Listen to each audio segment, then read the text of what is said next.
This course will help establish the foundation for building and maintaining a formal decontamination capability at your hospital. During this program, you will learn the proper management of an incident involving hazardous substances. Proper management allows you to avoid any negative impact to your hospital, ensuring the hospital's ability to carry out its patient care mission.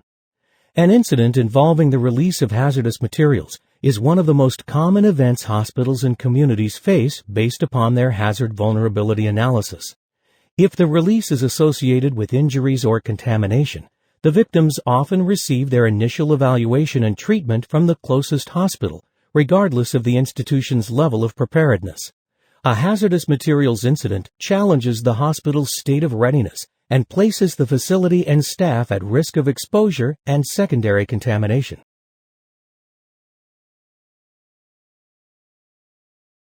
The objective of this course is to provide an overview of the hazardous materials problem, emphasizing the impact of a chemical release on the community and the hospital's treatment of the injured victims. The need for preparedness and the special role hospitals play in an emergency decontamination operation will also be discussed. A hazardous material is any substance that is potentially toxic to the environment or to living cells, including microorganisms, plants, animals, and humans. This definition not only includes chemicals but also biological and radiological agents.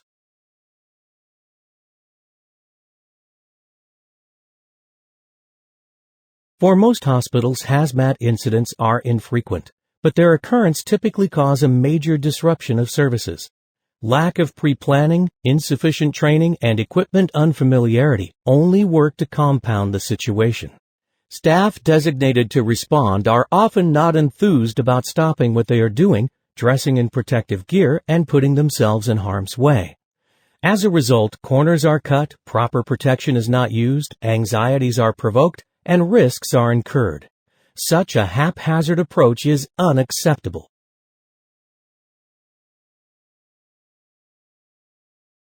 The care of the contaminated patient requires the same attention to detail, intimate knowledge on the use of equipment, adherence to protocols, and professionalism as would be expected for other acutely ill or injured patients. Why does it seem less stressful to care for an unstable patient with chest pain and shortness of breath as compared to a contaminated one? That's because individuals presenting to the emergency department with chest pain are more common. Their management becomes more routine. This affords staff the opportunity to become familiar with the specific needs of these patients. Repeated use of protocols and equipment makes medical management feel practiced and instinctive. The same systematic approach needs to be taken with the contaminated patient. As staff become more familiar at recognition of the signs and symptoms of patients exposed to hazardous materials, implementation of the appropriate decontamination process will also increase.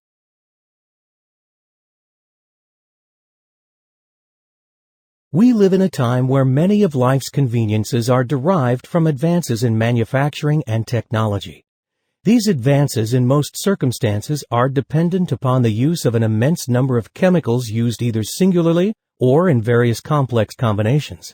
These chemicals are employed in the production and manufacturing of almost every product that we consume, wear, or use. Though utilized for an intended beneficial purpose, most of these chemicals, if mishandled, are hazardous.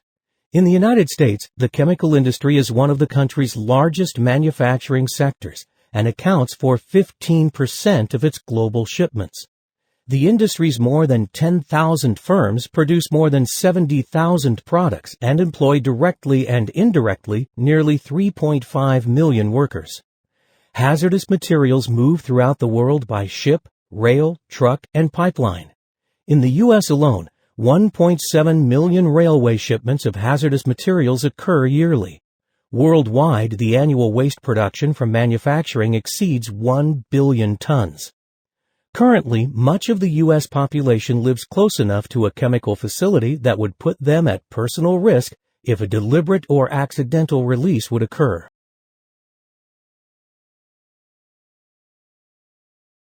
Hazardous chemicals are present in every community. Because of their abundant use and transportation over our roadways, Chemicals pose a 24-hour threat from accidents or intentional acts of sabotage during handling, movement, or storage. Upon release, their effects can be immediate and far-reaching. This is especially true for vapor-prone agents whose irritant properties may be recognized several miles downwind. Emergency personnel responding to a release of hazardous materials require a much higher level of personal protective equipment as compared to an incident involving radiological or biological agents.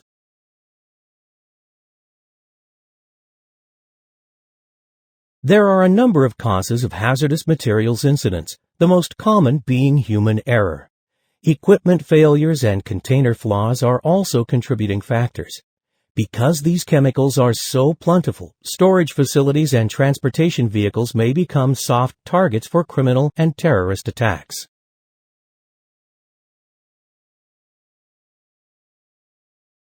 For planning and training purposes, it is useful to divide hazardous materials events into two general classes: small-scale releases and large-scale releases. These two classes commonly differ in terms of frequency of their occurrence, the number of patients generated, and the amount of resources required in the response, both on the scene and at the hospital. In addition, these two classes of releases may also be distinguished by the number of victims, kind of injury, and the type and degree of decontamination required. Major incidents involving large-scale releases of hazardous materials in the United States are fortunately infrequent. Large-scale events place significant demands on local fire and hazardous materials response teams, and often require resources and support from regional mutual aid agencies. The potential to generate large numbers of casualties is always a concern with the large-scale event. Small-scale events involving hazardous materials are more common, generate few casualties, and typically receive a response from the local fire department and may or may not get support from a hazardous materials response team responding from a more distant location.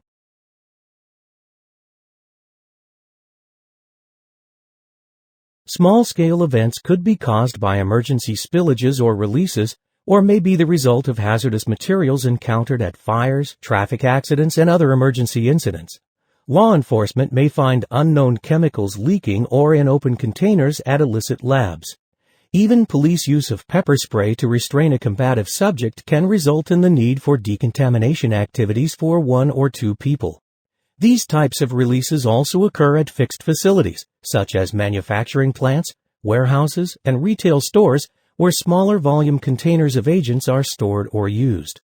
If a release occurs, usually from a container breach, only one substance is typically involved, and if injuries result, only a few victims require hospital treatment. These casualties are usually exposed to liquid contaminants and require decontamination in the form of clothing removal, followed by a soap and water showering under the guidance of first responders or first receivers.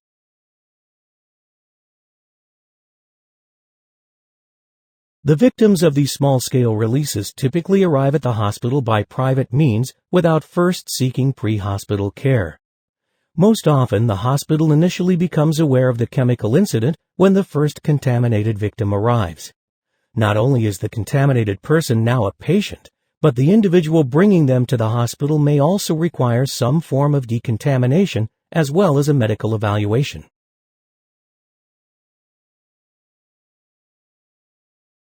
Large-scale chemical releases historically involve chemicals in the form of vapor or gas.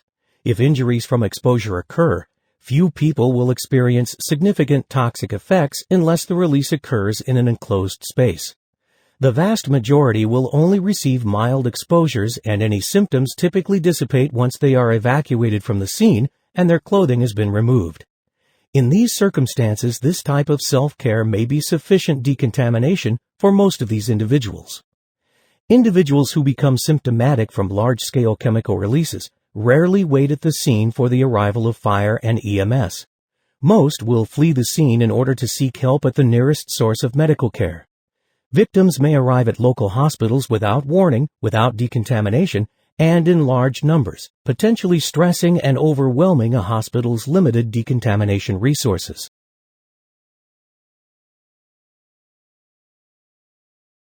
Identifying the responsible chemical from HazMat incidents is challenging. Commonly, victims only have subjective information, if any, regarding the chemical involved. Reliable product identification and characteristic information may only be available after a delay of hours or even days. In some cases, the toxic substance involved may never be identified. Reviewing your local HVA should provide you some good information regarding chemicals which can be found in your area. Spending some time reviewing safety data sheets for these chemicals ahead of time will help you to recognize potential exposures, even though your patient's history may be vague. You may also consider additional training on chemical hazards to provide education in recognizing the toxidromes common with certain types of chemical hazards. Contaminated patients from industrial hazardous materials incidents or chemical transportation accidents may present with toxic exposures combined with burns or other trauma. Victims from multiple casualty HazMat exposures may suffer significant psychological consequences.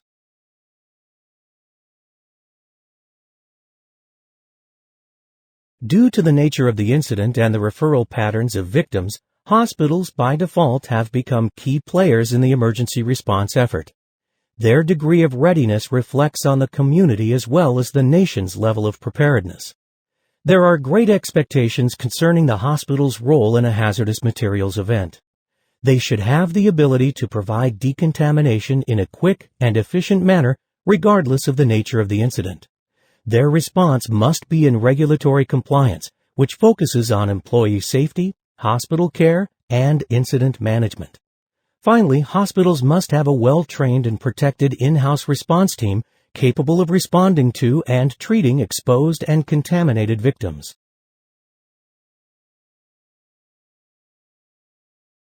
Now that you have an understanding of the scope and importance of a comprehensive decontamination protocol, it is necessary to learn the steps and procedures to achieve this level of preparedness.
tracking forms will be used in the patient loading areas to verify onward destinations and mode of transport. Remember that all of today's technological systems originated with paper systems, so any of them can readily fall back to paper-tracked systems if technology is not available. Most patients' personal property, other than prosthesis or assistive devices, will not be transported during a brief evacuation. It will be left behind, safeguarded by the hospital, and returned to the patient once the hospital is reopened.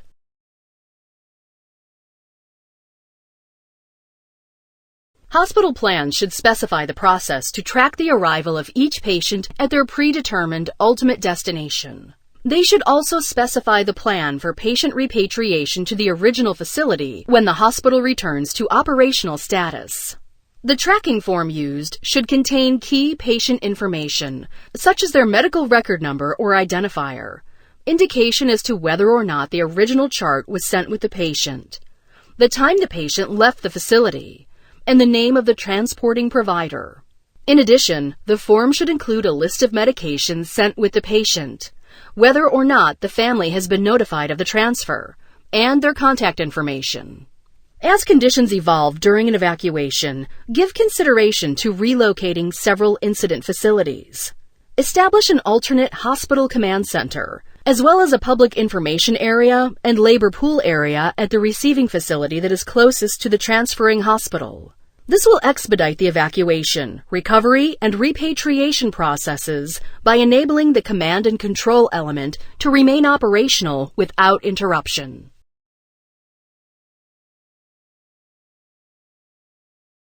In this course, we have presented the role, focus, and functions of incident management in the process of hospital evacuation, and continued with the functions of incident communications, staff mobilization, and patient tracking.